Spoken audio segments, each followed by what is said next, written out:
Duvall had the ball stolen from behind, gathers with the slam. The Hank and Bo show, Loyola Marymount show.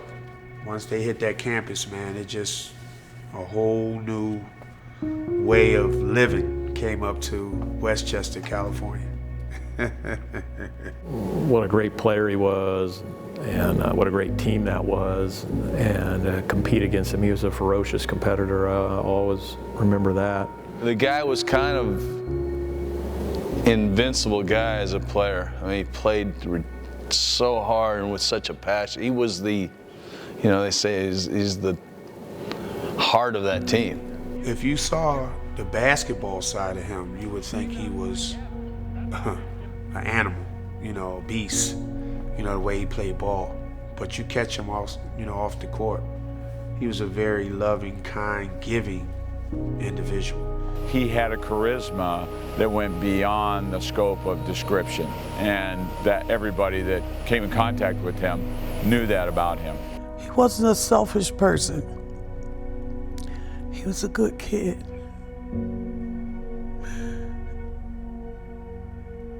And I think about him often. He had such an impact on so many people here at LMU. And everybody I've ever met that talks about Hank doesn't talk about him as a basketball player.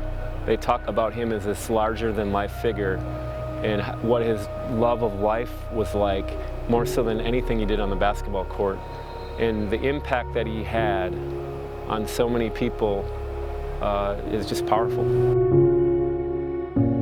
I was there, the evening it happened.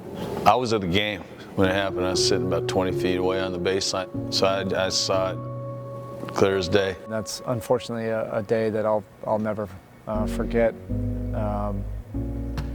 But we all became incredible fans. We were rooting for them, and we felt that we were part of that LMU team that went to the Final 8.